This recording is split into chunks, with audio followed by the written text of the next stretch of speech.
Baik. Kemudian wassalamu. Salam itu apa? Nah, sholawat itu apa sih? Sholawat itu apa? As-sholatu. 5 menit lagi.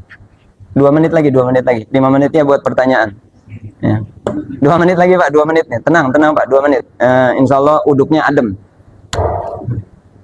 As-sholatu kita maknain. As-sholatu secara bahasa baik begini Pak, baik berkaitan makna sholat ataupun berkaitan dengan makna sholawat. As-sholatu itu maknanya secara bahasa adalah ad-du'a.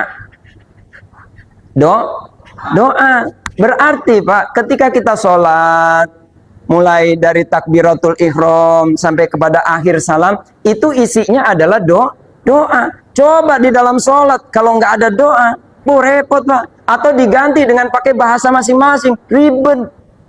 Coba Pak, ini kan kita sholat, ini kan maknanya doa. Coba kita uraikan dari pertama, takbir, Allahu Akbar. Doa bukan Pak? Doa itu mengagungkan. Kemudian Allahu Akbar kabiro ilahirihi, ruku subhana rabbiyal azimi, sujud subhana rabbiyal, duduk di antara dua sujud. Iya, doanya apa? Pengen doa baik. Rabbik firli, terus warhamni, terus wajeburni lagi. Wajeburni.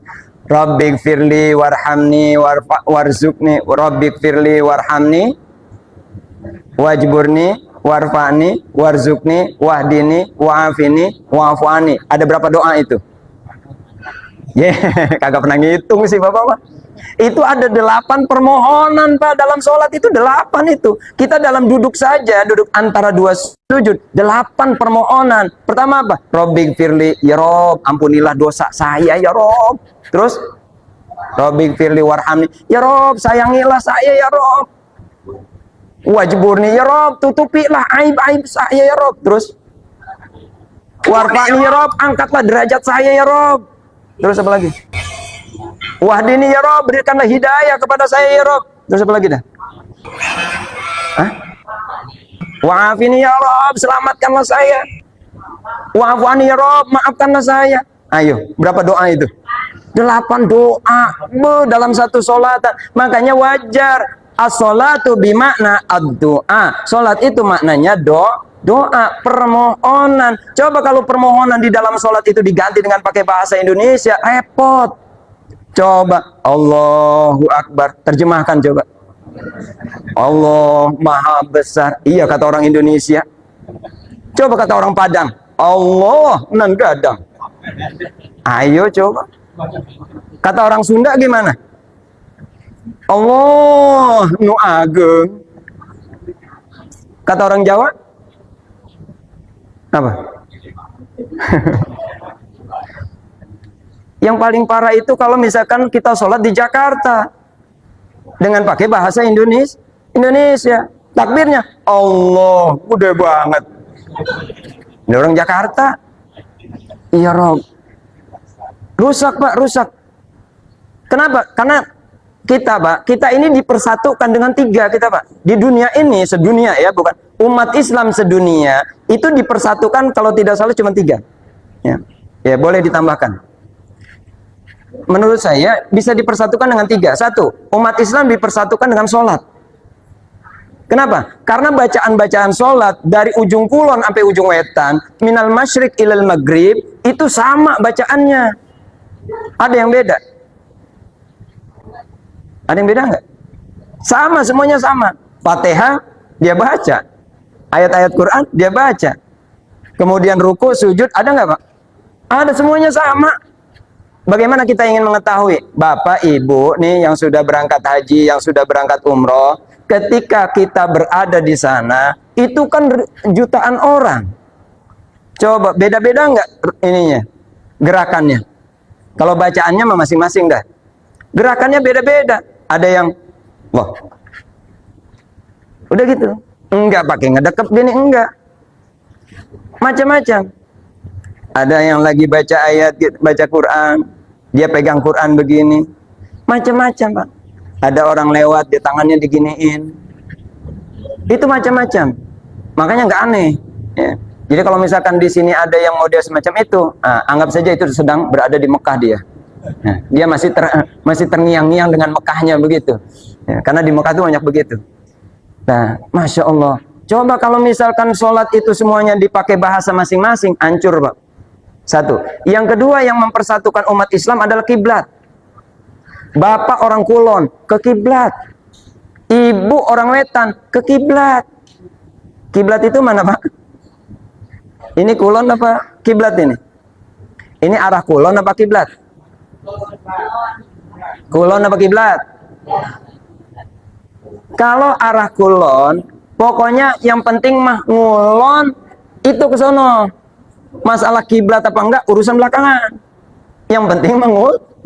Yang dimaksud dengan fawalli wajhaka satrul masjidil haram, arahkanlah wajahmu ke sana, arahkanlah posisi badanmu ke sana. Kemana? Ke Baitul Haram. Apa maksudnya? Arahkanlah kamu, arahkan badanmu kemana? Ke kiblat sana. Enggak mesti harus lurus dengan Ka'bah, karena kita di luar Ka'bah. Makanya ada pertanyaan begini, boleh nggak sholat kita berhadap-hadapan? Boleh. Boleh nggak, Pak? Boleh nggak mendahului imam? Boleh nggak? Boleh. Di mana? Di Ka'bah. Boleh nggak imam di belakang? Boleh. Makmum di depan. Boleh nggak? Boleh. Di mana? Di Ka'bah. Lah coba lihat apa, Pak, di sana? Itu imamnya ada di atas masjid. Lah kita ada di depan Ka'bah. Berarti ngedepanin siapa itu? Imamnya ada di belakang, kita ada di depan. Satu. Kita berhadapan dengan imam. Imam di sini. Sebelah sana kan madhab sini juga. Ini madhab sini, madhab sini. Iya kan? Makanya nanti kalau ada pertanyaan, boleh nggak kita berhadapan dengan imam dalam sholat? Boleh. Di mana? Di Mekah. Lah kalau di sini, lah kagak boleh. Lah kali Bapak ngadepin saya tadi sholat. Lah kita berantem mendingan. Ya Allah. Begitu ya, Pak ya? Masya Allah. Dah. Ternyata yang mempersatukan kita adalah yang kedua itu tadi adalah kiblat. Itu mempersatukan umat Islam sedunia, Pak. Hai orang Amerika, kemana? Kiblat. Afrika, kiblat. Indonesia, kiblat. Oh, Ustaz saya terpencil, kiblat pokoknya. Oh, Ustaz saya paling ujung, kiblat pokoknya. Ayo, mau kemana? Yang penting maka kiblat. Dua. Yang ketiga yang mempersatukan umat Islam adalah Al-Quran. Kenapa? Karena sejagat raya ini umat Islam pasti Al-Qurannya sama, Fatihahnya sama, An-Nasnya sama. Coba kalau misalkan Al-Quran di kita beda dengan Al-Quran yang di Mekah, dengan Al-Quran yang ada di Mesir, beda. Lah nggak ada tilawatul Quran di sana. Nggak ada, Pak, kori-kori dari kita ini yang juara di sana nggak ada. Kenapa? Karena beda bacaannya dengan di sana. Kalau masalah bacaan wajar beda. Kenapa? Karena banyak qiraah sab'ah, ada qiraah sab'ah, ada itu, nggak heran. Nah, cuman yang mempersatukan kita adalah Al-Quran. Sehingga Al-Quran sampai hari kiamat pun tidak akan berubah, Pak. Nggak akan berubah. Kali mau dirubah gitu, nggak bisa. Orang zaman Nabi aja ada yang mau merubah, namanya Musailamatul Kadzab atau Musilamah Al-Kadzab. Itu mengaku Nabi pada zaman ada Nabi itu, Pak. Ini orang stres ini. Padahal itu kan umat Islam itu. Umat Islam karena dia punya kehebatan, punya kemampuan, dan dia punya sihir, akhirnya dia apa? Dia mengaku sebagai Nabi. Padahal Nabinya masih ada. Akhirnya kan diperangi sama Abu Bakar Siddiq, dibunuh tuh Musailamatul Kadzab. Nah, baik, mungkin ini yang bisa kita sampaikan. Ini belum sampai kepada wassalamu ala nabi. An-nabi itu siapa? Khairiman qad wahada itu bagaimana? Nah, itu nanti yang perlu kita ulas. Insya Allah 2 bait ini juga 20 kali pertemuan belum selesai.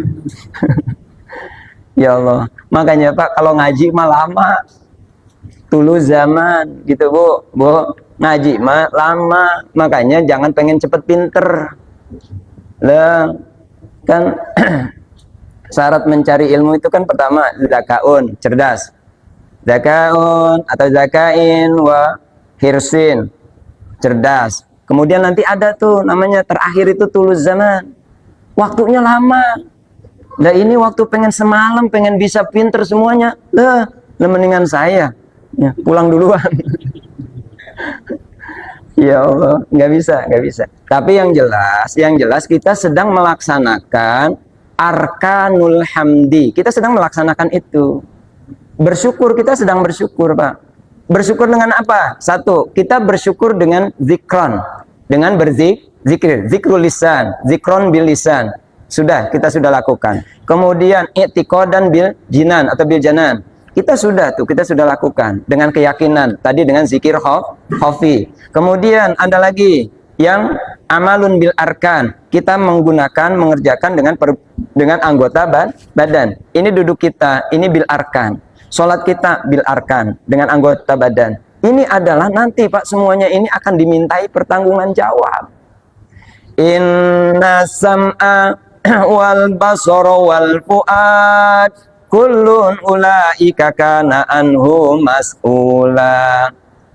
Matamu, pendengaranmu, penglihatanmu, hatimu, ucapanmu itu akan dimintai pertanggungan jawab. Nanti kaki kita dimintai pertanggungan jawab. Kaki dibawa kemana itu? Janda.